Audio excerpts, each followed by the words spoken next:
Selamat berjumpa kembali dengan kami, channel Film Legenda Nusantara. Dalam channel ini, kami akan menyajikan cerita-cerita legenda, cerita-cerita sejarah Nusantara, kejayaan Nusantara.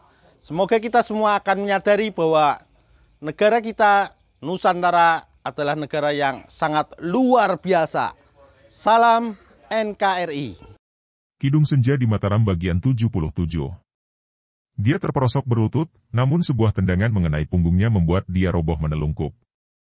Si kedok hitam menggunakan kaki kanan menginjak pinggang Malangkoro sedangkan lengan raksasa itu ditelikungnya ke belakang, ke punggung. Malangkoro tidak mampu berkutik lagi. Kalau dia mencoba untuk meronta, maka lengan kanannya yang ditelikung itu dapat terlepas sambungan tulang pada pundaknya, dan tulang punggungnya dapat patah terinjak. Tangan kirinya juga tidak mampu dipergunakan karena tertindih tubuhnya sendiri. Beberapa kali dia meronta, hanya untuk mengaduh dan menyeringai. Suasana menjadi hening dan semua orang menahan napas melihat kesudahan pertandingan yang menegangkan urat syaraf itu. Malangkoro, apakah engkau belum mau mengaku kalah? Terdengar si kedok hitam bertanya, suaranya lantang. Malangkoro mengangguk-angguk. Kisanak, aku mengaku kalah. Andika Sakti Mandraguna, aku menyerah kalah. Kalau begitu, engkau harus menepati janjimu, mendaftarkan diri menjadi prajurit. Baik, aku Malangkoro tidak biasa melanggar janji. Aku laki-laki sejati, jawab Malangkoro, bukan karena takut melainkan karena tersinggung bahwa dia dikhawatirkan tidak akan memegang janjinya. Si kedok hitam melepaskan tangan dan kakinya, kemudian menghadap Ki Siduening dan berkata dengan suara yang penuh hormat namun juga mengandung teguran. Maafkan saya, Paman.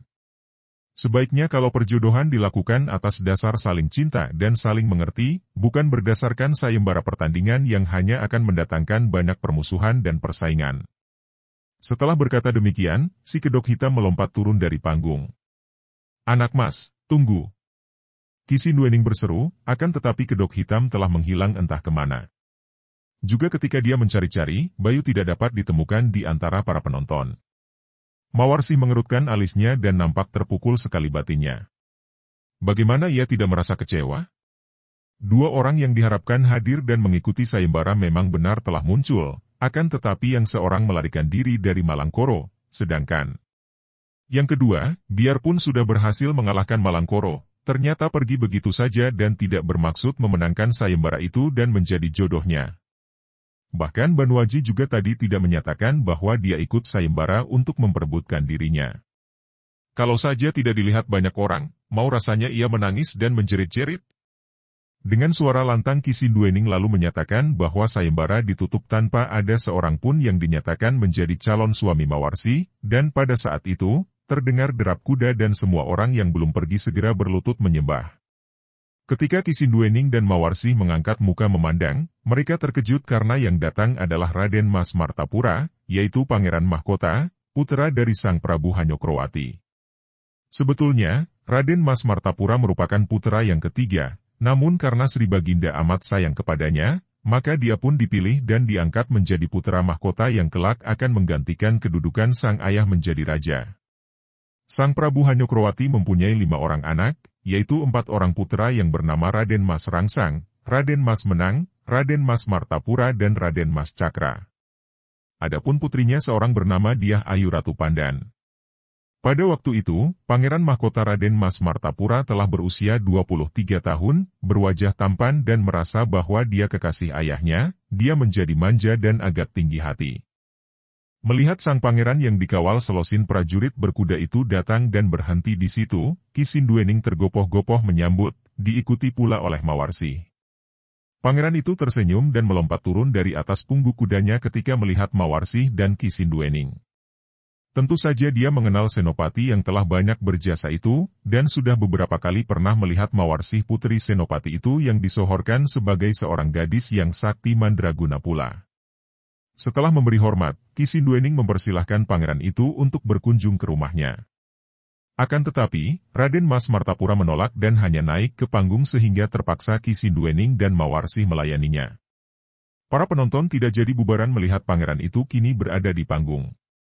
Mereka semua mengenal putra mahkota ini yang suka membuat ulah sehingga mereka semua ingin sekali mengetahui apa yang akan dilakukan pangeran itu mengenai sayembara yang telah dibubarkan itu. Kami mendengar paman mengadakan sayembara untuk memilihkan jodoh Mawarsi, benarkah itu? Tanya sang pangeran dan matanya dengan bebasnya menggerayangi seluruh tubuh Mawarsi yang terpaksa menundukkan muka dengan hati tak senang.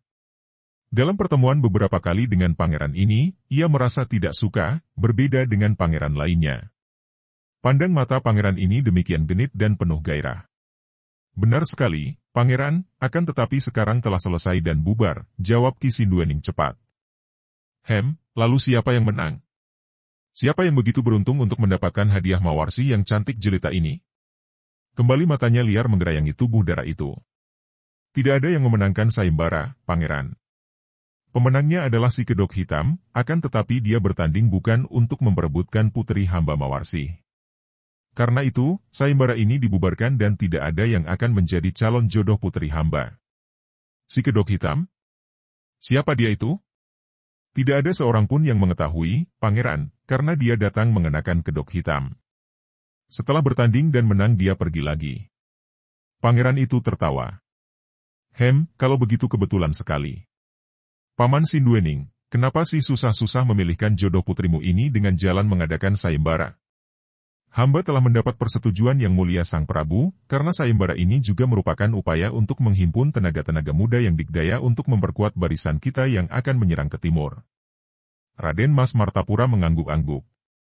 Bagus, akan tetapi karena tidak ada yang terpilih sebagai jodoh Mawarsi, dan mengingat ia sudah cukup dewasa, bagaimana kalau Andika serahkan saja Mawarsi kepadaku, Paman?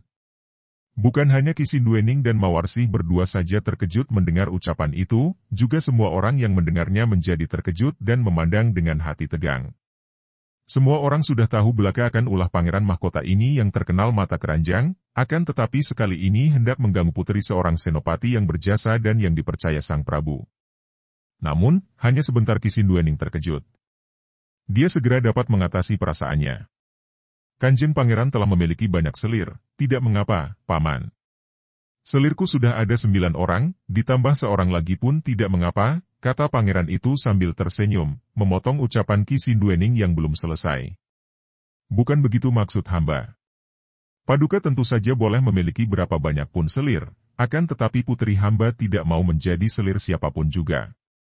Mendengar ucapan ini, Raden Mas Martapura terbelalak, memandang seperti tidak percaya bahwa ada ayah yang menolak putrinya dia ambil sebagai selir.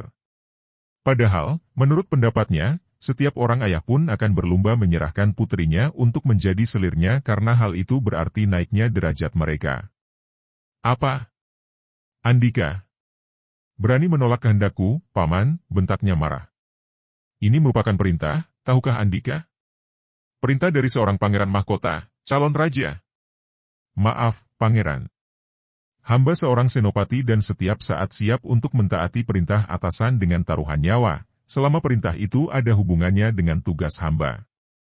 Tugas hamba adalah melawan musuh kerajaan dan memadamkan api pemberontakan dan pengacauan. Mengenai urusan perjodohan putri hamba, hal itu merupakan persoalan pribadi keluarga kami. Paman Sinduening, berani engkau menampik pinanganku? Ini merupakan penghinaan. Maaf, Pangeran. Hamba tidak menampik, akan tetapi urusan perjodohan putri hamba adalah urusan pribadinya dan hamba serahkan sepenuhnya kepada keputusan yang akan menjalani. Mawarsi, jawablah sejujurnya di depan pangeran, maukah engkau diambil menjadi selir Kanjeng Pangeran Raden Mas Martapura?